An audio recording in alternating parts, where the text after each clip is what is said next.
Yesterday we talked a lot about the impact of Dak Prescott as his contract situation was finally resolved.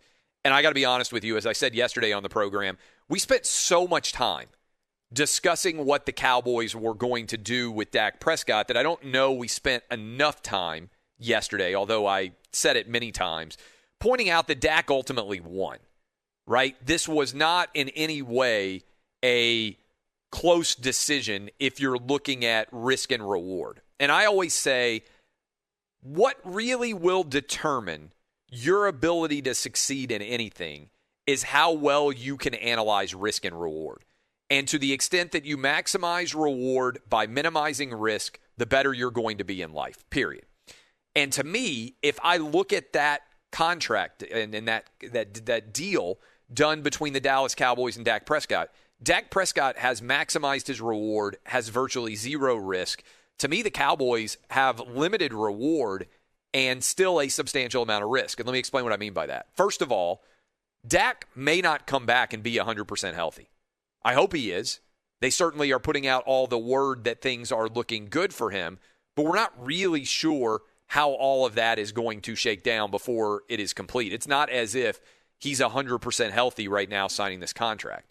Secondly, the Cowboys blew it if you look at what was on the table last year and now what is on the table this year. They paid tens of millions of dollars more this year with an injured Dak Prescott than they would have played last year without an injured Dak Prescott. Now, it's worth pointing out, and I do think this is a big picture discussion, that the amount of money that NFL teams are scheduled to make on their television deal over the next 10 years may well make many of these contracts for quarterbacks look insanely affordable in the years ahead. Because if the NFL salary cap is going to go, which I believe it will, to $250 million or more, basically we got a 50-50 split on revenue between players and owners, then ultimately quarterbacks are going to be the massive beneficiary here.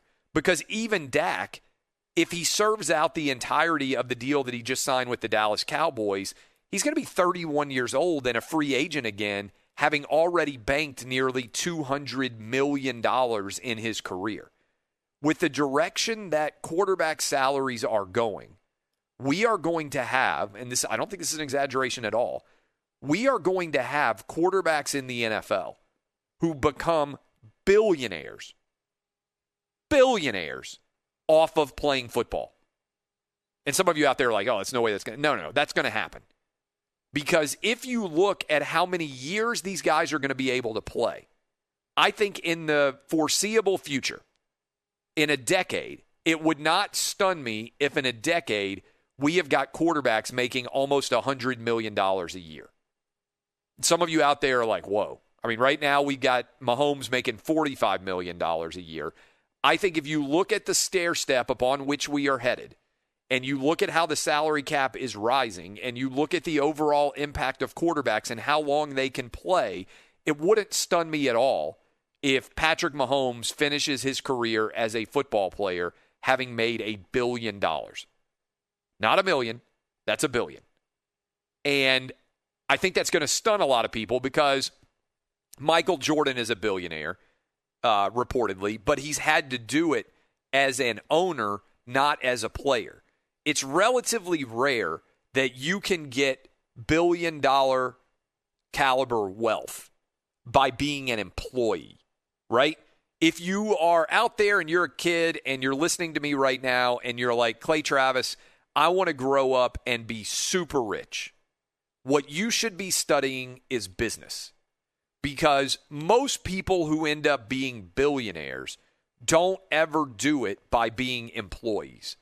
I think the NFL, it's possible that guys like Patrick Mahomes are going to be so well compensated that it can happen there. But most people, if you want to be insanely wealthy, you have to start your own company. That's how you become a billionaire. That's how you buy a franchise. Most people don't become wealthy enough to be billionaires just by being employees, because the finances on businesses like those typically don't work in that manner or that magnitude. Now, maybe that's going to start to change somewhat in the years ahead for certain stud quarterbacks in the NFL. But when I was a kid, I was like, hey, I want to make a lot of money one day. And a lot of people think, oh, the pathway to do that is I'm going to be a pro athlete, right? Everybody out there who's listening to me right now, I would bet almost 100% of you thought at some point in time, I'm going to be a pro athlete. That's what I want to be when I grow up. Every kid has that dream because playing sports is fun, and everybody would like to be the guy who is a stud at any particular sport, right? Doesn't matter what it is. Most of you, by the time you were 13 or 14 years old, if you had any semblance of rational ability to analyze your own talents, could look around at your team and be like, man, I'm not even the best guy on my high school freshman junior varsity team. What are the odds that I'm going to play Major League Baseball, or that I'm going to be an NBA athlete, or that I'm going to be an NFL star? Doesn't mean you can't work hard. Doesn't mean there's not a lot to be gained by being a member of an athletics team. But just most people by 13, 14, 15 years old, in the early days of puberty for boys, start to have some semblance of knowledge about what the ceiling for your overall ability is going to be. And so for most of you out there listening to me right now, the pathway to being involved in sports is not going to be you being a pro athlete. And to his credit, I've heard Stephen A. Smith say this a lot, and I would echo it. There are a lot of you out there who could be the next Clay Travis or the next Stephen A. Smith. There's not very many of you out there who could be the next Tom Brady or the next LeBron James. Their skill set and their talent is incredibly rare. Maybe one of you will. I would love to see it. I root for everybody to have success. But I do think, as many of you are listening to me this morning, figuring out a pathway to financial independence oftentimes runs through paying attention in school, learning how to run a business, and being an owner as opposed to being an employee. Usually, owners get better deals than employees. Now, I happen to think that Dak Prescott and his representation, congratulations to them, I think they got a better deal than Jerry Jones did. Now, the argument for Jerry Jones is, hey, I know what the television deals are going to look like, and this deal that I'm doing with Dak right now is going to look cheap by the time all those dollars from the NFL television deals are actually on the table. So that is worth considering. Also worth considering out there, with Dak signing his deal, effectively all of the drama in the NFL in terms of big-time players, and by the way, lots of guys out there getting franchise tagged, including Chris Godwin by the Tampa Bay Buccaneers, Allen Robinson by the Chicago Bears, different linemen, all these different moving parts, a lot of franchise tags going on. But the only real difference maker, I believe, that could theoretically be available on the marketplace in terms of going to a team and being the Tom Brady of 2021 is now, it appears, down to Deshaun Watson. And what do I mean by that? I mean that Deshaun Watson is basically the only guy available on the marketplace that can change things. Now, Russell Wilson, it appears all of his anger, all of his flirtation with the idea of moving on from the Seahawks, it appears that has basically disappeared. And now, the only major plum asset out there that could fundamentally alter the trajectory of the NFL season is, guess who? Deshaun Watson.